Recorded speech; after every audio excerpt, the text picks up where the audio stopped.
Wioska Sejhun to stosunkowo nowy twór. Powstała raptem 30 lat temu w rezultacie tego, że Petra została uznana w 1985 roku przez UNESCO za miejsce dziedzictwa światowego. Beduini zamieszkujący starożytne nabatejskie miasto do tamtej pory, uważający się nawet za potomków Nabatejczyków, musieli sobie znaleźć nowe miejsce. Oczywistym było, że nie wyprowadzą się daleko od ich ukochanej Petry, tak więc osiedlili się dosłownie przy jej granicy. When I was coming to this village, all the Jordanians that I was meeting in Wadi Musa, which is just next to Petra, were warning me that this is the bad place. And even other Bedouins, you know, because Bedouins also live in tribes. Basically, there are tribes of Bedouins. So here in Petra there is one tribe of Bedouins, but for example in Wadi Rum, so this famous desert, there is another one. Yeah. And there they were like, oh, this is not a good place, a lot of bad people there. Yeah, they have this. I never understood it very well why they do like this. I mean, Bedouin with Bedouins. Yes, you know? exactly. I can understand Jordanians because in the end Bedouins they are like stealing their clients. Yeah, also. And there is like a different ethnic, let's say, you know. So somehow I understand why Jordanian people, at least from Wadi Musa, they don't see like in a good way Bedouins from Petra. Sama zastanawiałam się, skąd ta nieufność, ten sceptycyzm.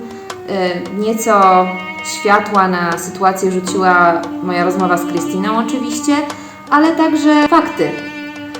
Beduini tak naprawdę zaczęli niejako na dziko zajmować połacie jordańskiej ziemi.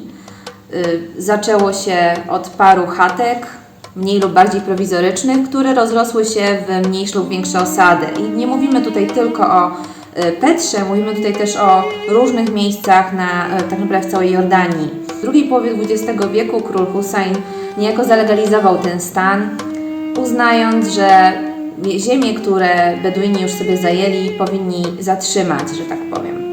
Natomiast Beduini mają tendencję do posiadania dużej liczby potomstwa. Zwykle ci, którzy urodzili się w wiosce, już tam zostają, nie opuszczają jej na dłuższy okres. Wzrost populacji oczywiście pociągnął za sobą potrzebę rozrostu terytorialnego ku zaprowadzie Jordańczyków. Beduini z Sejhun są jednak wyjątkowi. Po pierwsze, są bardzo silnie złączeni z tym magicznym miejscem, jakim jest Petra, a Petra jest naprawdę magiczna. I stanowią konkurencję w biznesie, w turystycznym biznesie dla Jordańczyków, co już samo w sobie generuje konflikty i napięcia. Kiedy przenosiłam się do wioski z Wadi Musa, czyli miasta, do którego Petra administracyjnie należy, wielu Jordańczyków ostrzegało mnie przed tym miejscem, a ściślej przed jego mieszkańcami. Należy tutaj zaznaczyć, że Beduini i Jordańczycy to niejako dwa osobne ludy i występuje między nimi wiele sceptycyzmu i nieufności, a można nawet chyba powiedzieć niechęci. Co jednak ciekawe, uwagi a propos Beduinów z Sejhun pochodziły nie tylko od samych Jordańczyków, ale także od innych Beduinów. But I've never understood why Bedouins from Wadi Rum, they feel like they're different. I mean, they say we are Bedouins. Petra, no, I'm not sure they're Bedouins. And some of them, they told me this, like for example, when we were talking like, yes, I live in Petra, but why? Because I'm married there with a Bedouin. Some people, they even say, you're sure, Bedouin? Because they're not Bedouins there. And it was like, how they are not Bedouins? I mean, I live in the Bedouin village, so I'm pretty sure they're Bedouins. Like, no, but in Petra, they're not the real Bedouins. So they have this kind of, I don't know how to say, like competition or whatever. And this I don't understand, because Bedouins with Bedouins, I mean, they should be like, they are the same. Yeah. Yeah, there is this kind of difference in their mind, at least. And do you understand it, where it comes from? No, actually no. Yeah. I think people from Wadi Musa, they are a little bit jealous of Bedouins because they have like a privileged, let's say, bond and situation with Petra.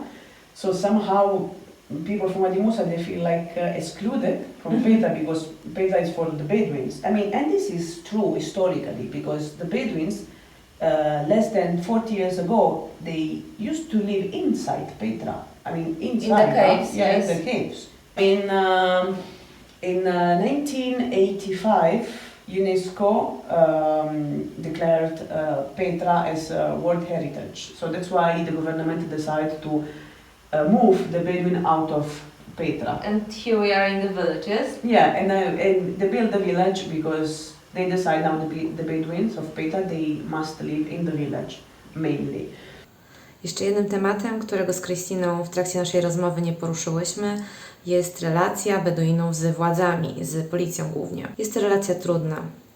Bardzo wielu Beduinów niemalże nie opuszcza Sejhun ani Petry w obawie przed spotkaniem policji. Nie jest to spowodowane tym, że oni są wszyscy jakimiś przestępcami.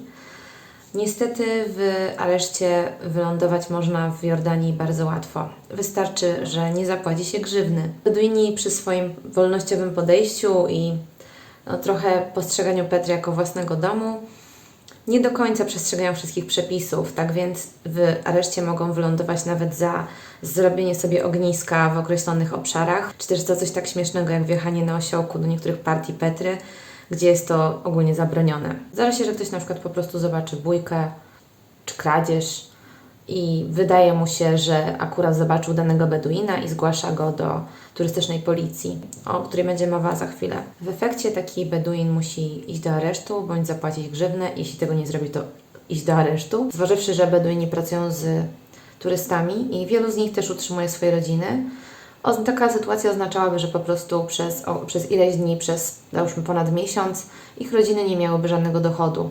I gdyby zaś zapłacili grzywnę, na jedno by wyszło również duża część dochodu byłaby po prostu stracona, a na to sobie nie mogą pozwolić. Niestety wielu z nich żyje trochę z dnia na dzień, postrzegają to jako wolność i tak naprawdę pieniądze, które zarobią danego dnia, również wydają tegoż samego dnia. So 1985, and I mean, yes, not even 40 years ago. And many buildings are not even finished. You can see that they are waiting to build up. To build, yeah. So kind of, I think people from Wadi Musa, they feel this distance, like basically Petra, the archaeological site itself, was for the Bedouins. Petra stanowiła stolicę starożytnego Królestwa Nabatejskiego, ustanowionego w III wieku przed naszą erą. Założenie królestwa zajęło im trochę czasu, gdyż na ziemię obecnego Izraela i Jordanii, południa tych krajów, przybyli w okolicach VI wieku przed naszą erą. Nie nacieszyli się zbyt długo własnym królestwem, gdyż już w II wieku naszej ery zostali wchłonięci przez Cesarstwo Rzymskie. And so they feel like, when Petra became like, wow, one of the seven wonders of the world, and so like a massive, important site. So they feel like, of course, they also want their part of business, and they have, because Wadi Musa full of hotels and whatever. Oh yes. But still, they feel like the Bedouins are from Petra, because they used to live there, and the Bedouins, they have kind of privileges in Petra, like, for example, they can stay overnight in Petra. They can enter, like they have their ways to enter Petra, Yeah. also from Bedouin village exactly. They just hop on a donkey and go through the mountains, because also I think it's important to stress that Petra is not just few, I don't know, like churches or like temples or whatever. There are temples, of course, and churches, but the point is that it's all in the mountains. It's massive mountain area, right? If you really want to explore it, you can, and you like hiking, you like climbing, you would very much appreciate that time spent there. And it's huge. It's huge, it's massive. Yeah. So I understand that Jordanians from Wadi Musa, they feel kind of this competition. They're kind of, let's say, jealous. But still, Bedouins from Wadi Ram, I don't understand why they keep this distance with Bedouins of Petra. Yeah, they actually told me that no, we don't use donkeys. Donkeys are not meant for, transporting people. That's what I don't like about Bedouins of Wadi Ram, because what they say, Bedouins come from the desert, which is kind of true, but not all the Bedouins come from the desert. I mean, Bedouins, what is a Bedouin? It's like a nomadic population, basically from the desert, but still I mean, I have never studied Arabic, but I knew some stuff. And the word itself, Bedawi, which means Bedouin, comes actually from a root, the same root of Badia, which is a specific kind of desert. Because the desert, let's say like Wadi Ram or Sahara, with dunes, is like completely empty desert. In Arabic, it's called Sahara. I mean, Sahara is the name of that desert, but still, I mean, it's the name of this type of desert. So there are different kind of deserts, rocky desert, sand deserts, and so on. Here, Petra there's not like a sandy desert. I mean, there is one close, Wadi Araba, but Petra itself is mountain, basically, like very dry, but mountain. So the word itself actually has the same root, etymologically, of Badia, which means this kind of desert, like the landscape you can find near around here, like rocky desert and very arid place. Okay. So when they say the real Bedouins is the Bedouin from the desert, and they mean like Saudi Arabia desert or Wadi Ram desert, this kind of the desert. Okay, these ones come from mountains. It doesn't count. Yeah, like they say no Bedouins with camels. That's Bedouin in the desert. But no, because in the end, these people, they used to be nomadic in the history. They just moving because they were nomadic. They found this area here around the mountains, and they settled down here. That's it. So they put it like in a kind of we are pure Bedouins. They are maybe gypsy, you don't know, because Bedouins, they don't have donkeys. Bedouins, they live in the like sandy desert. So this is not even correct, I mean, historically. Yeah. So when they speak like this, actually I feel very disappointed and like upset, because I say, who told you this? Okay, you are a Bedouin, so of course you know what is a Bedouin better than me. I'm Italian, but still, if you look at the history, if you look at many things, you will find out that what you are saying, it doesn't have like scientific, let's say, proof reason. Yes. So, but they keep this like we are pure.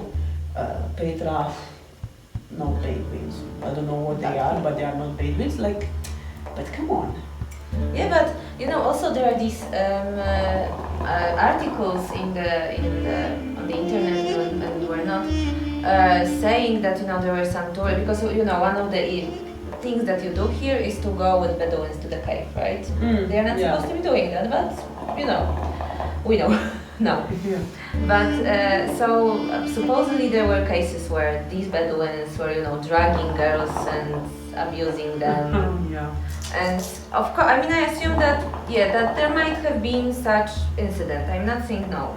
I mean, people are different, but making it as a like viable threat, I wouldn't go that far. Chciałam tutaj poruszyć temat jednego profilu z Instagrama, ostatnio troszeczkę mniej aktywnego. Z Krystyną o tym rozmawiałyśmy, zastanawiałyśmy się trochę, skąd się to bierze. Jest właśnie podejrzenie, że profil ten był, tudzież być może jest nadal prowadzony przez kogoś z Wadi Musa. Nie wiadomo, kto jest autorem tego profilu. Jest on pełen różnego rodzaju, powiedziałabym, pomówień. Nie mówię, że absolutnie wszystko tam jest kłamstwem, ale tak jak też rozmawiamy z Krystyną, są dobrzy Beduini, są źli Beduini, tak samo jak są dobrzy Polacy, są źli Polacy, są dobrzy Włosi, są źli Włosi. Natomiast to, co znajduje się na tym profilu, troszeczkę przeraża, może nawet nie troszeczkę.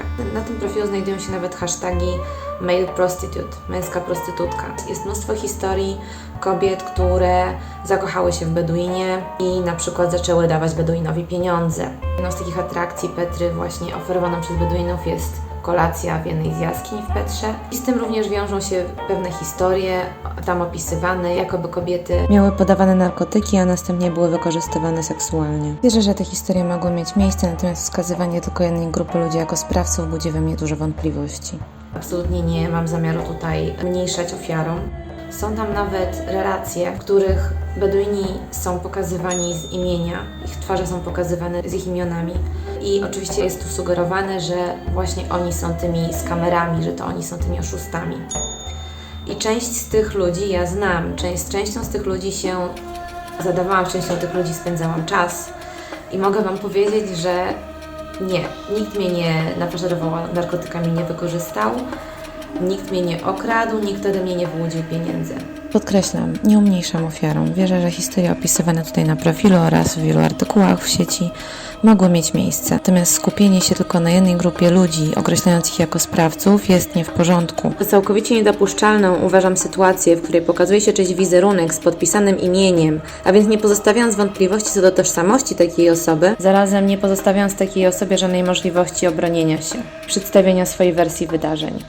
Insynuując, że osoba ta dopuszcza się oszustw, wyłudzeń, a w niektórych przypadkach nawet gwałtów. Na profilu tym znajdują się tylko wyrywki wypowiedzi różnych kobiet oraz luźne narracje autorów zawierające wszelkiego rodzaju ostrzeżenia. Są one opatrzone jakimiś mniej lub bardziej przypadkowymi zdjęciami i to tak naprawdę tyle.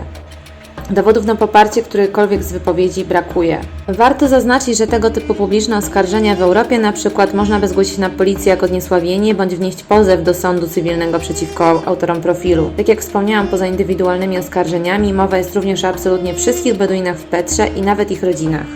Oczywiście trzeba uważać, z kim się zadajemy. Natomiast założenie, że wszyscy są źli, jest po prostu krzywdzące. I think this is how they play.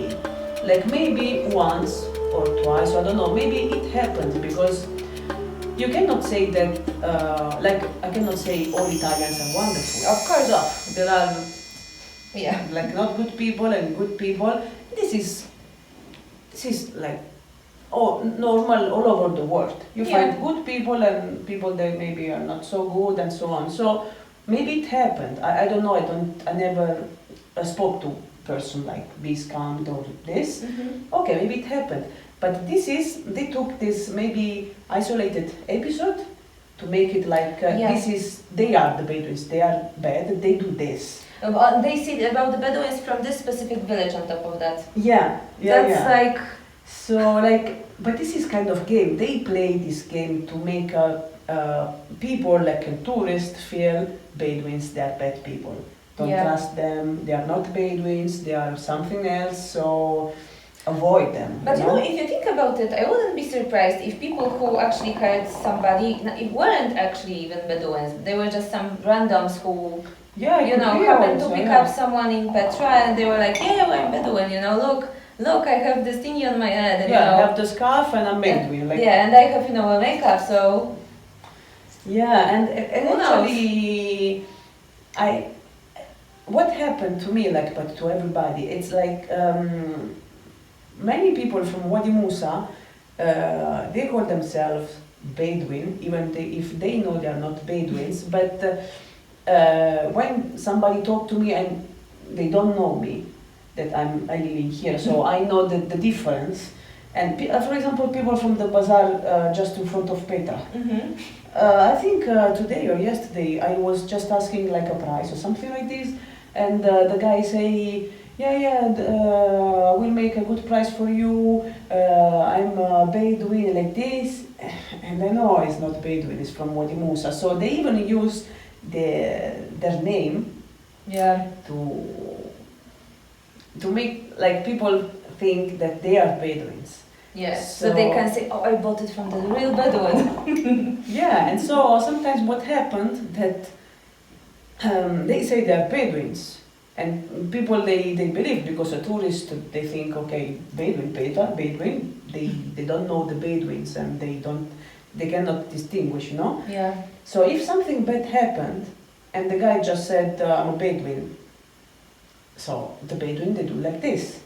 So there is also this kind of play or game, like I say, or at least a misunderstanding, So and this I will call it like prejudice. Like they build stories to make like to build prejudice and make people feel like this is bad part of Petra and there is like good part. Yes. So that's why. It's not like this, or at least it's not like that simple, So you cannot say all the Bedouins are good or all the Bedouins are bad. They are a human being. Somebody. Yeah, Yeah. exactly. Na koniec tej części chciałabym tylko powiedzieć, uważajcie na siebie gdziekolwiek jesteście, ale też nie popadajcie w skrajności. Jeśli widzicie jakiś profil na Instagramie czy Facebooku, który w sposób ekstremalny przedstawia jakąś grupę ludzi, traktujcie taki profil z dystansem.